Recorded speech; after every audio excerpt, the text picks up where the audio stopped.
Hello students, I welcome you. I am Sri Jadhav sir. I am giving the lecture related to the topic mathematics logic.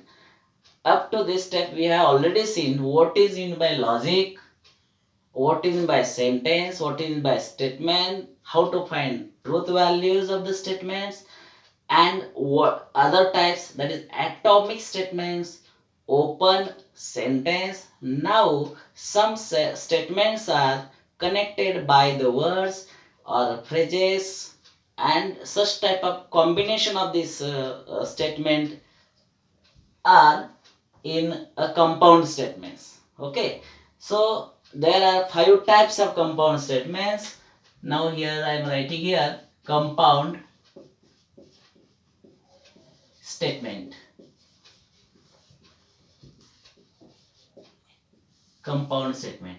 In this compound statement, there are 5 types. Number 1, first is conjunction. Conjunction. Second one is disjunction.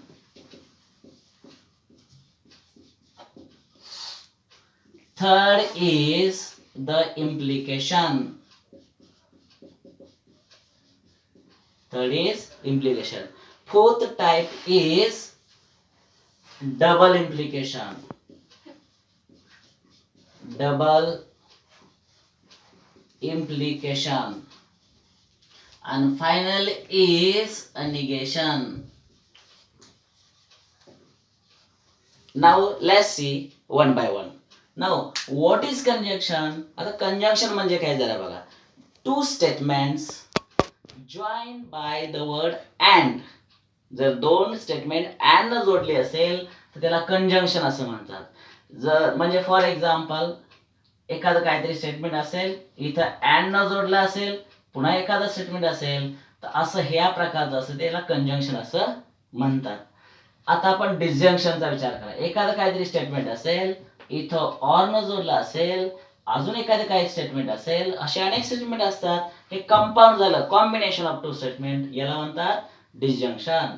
आणि implication. Implication म्हणजे याचा अर्थ if नंतर काहीतरी statement, नंतर then, पुन्हा काहीतरी statement, हे कंबाईन जॉईनिंग जे हे तयार झालेलं नवीन जे कंपाऊंड, याला हे इम्प्लिकेशन मध्ये मोडतं. याला कंडिशनल सुद्धा म्हणतात. आणि नंतर आहे डबल इम्प्लिकेशन. एखादं काहीतरी स्टेटमेंट, इथं I double F, if and only वापरलं जातं, आणि पुन्हा एखादं स्टेटमेंट असतं, याला डबल इम्प्लिकेशन असं म्हणतात. हे डबल इम्प्लिकेशन आणि इथं सिंगल इम्प्लिकेशन ह्याच्यावर आधारित ही स्टेटमेंट आहेत. फक्त रिव्हर्सिबल प्रोसेस. इफ पी, याला पी मानूया, then Q, and if Q then P, हे दोन्ही एकत्रित यामध्ये असते, याला डबल इम्प्लिकेशन असं म्हणतात. आणि त्याच्यानंतर निगेशन, फक्त नॉट वापरायचं असतं. ओके, आता आपण one by one truth table आपण बघणार आहोत. आता ट्रूथ टेबल आहे जो पहिला जो प्रकार आहे त्याला आपण कंजंक्शन आपण म्हणणार आहे. तर आता आपण काय करूया, what is the truth table of conjunction. Truth table of conjunction. आता इथं आपण काय करूया, कंजंक्शनचा अर्थ मी सांगितलेला आहे. दोन स्टेटमेंट अँड न जोडा. समजा एक स्टेटमेंट आपण असे घेऊया, पी 2 + 2 = 4.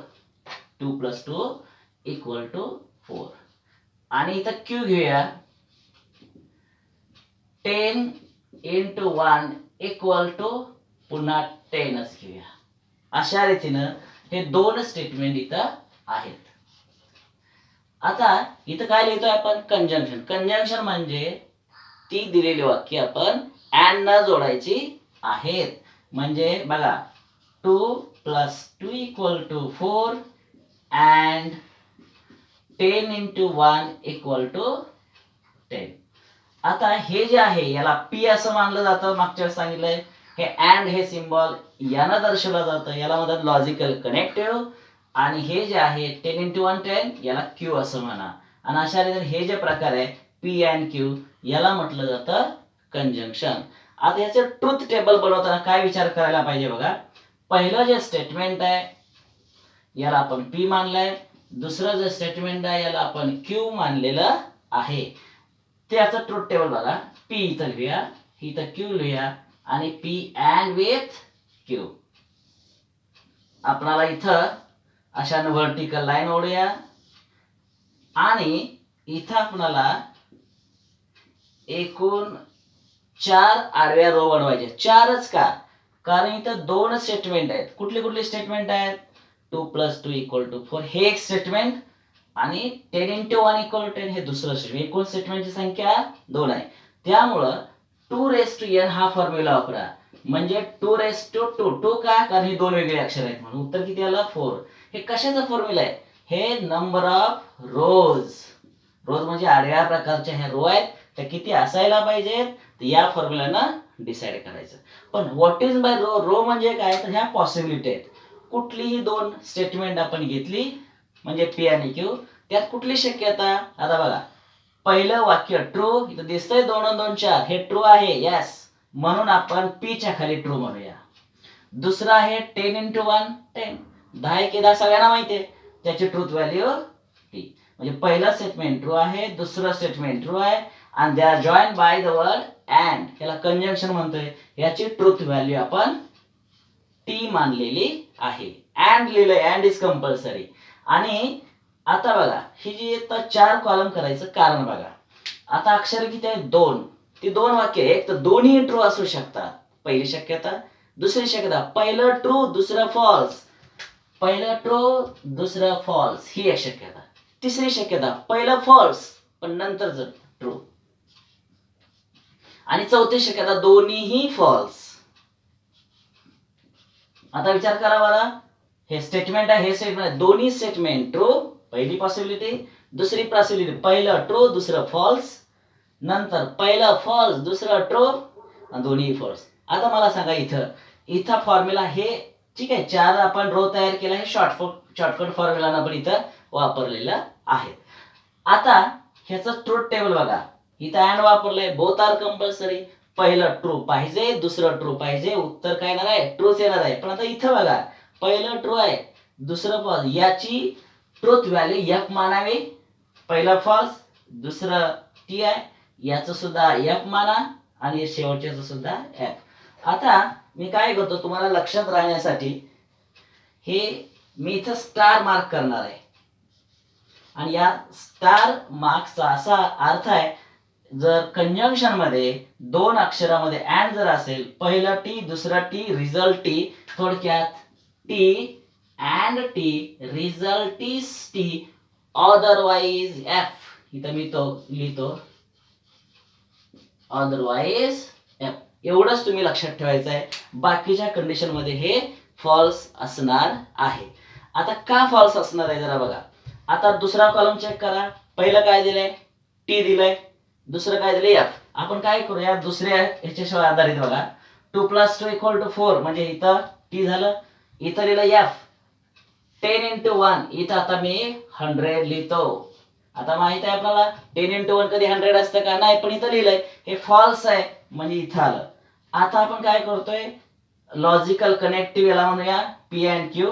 ह्याची ट्रूथ व्हॅल्यू या नियमानुसार पहिलं T आहे, दुसरं F आहे आणि याचं रिझल्ट या चार्ट नुसार काय यायला पाहिजे? F येणार आहे.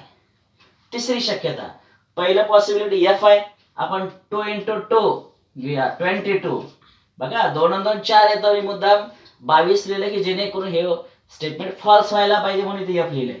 आणि 10 × 1 इट इज 10, म्हणजे पहिलं फॉल्स दिसतंयच, नंतर T दिसतंयच आणि याचं उत्तर खाली काय लिहिलं? F. कारण बघा, इथं पहिलं फॉल्स पाहिजे अँड विथ इथं T पाहिजे आणि याची ट्रूथ व्हॅल्यू काय आली आपल्याला?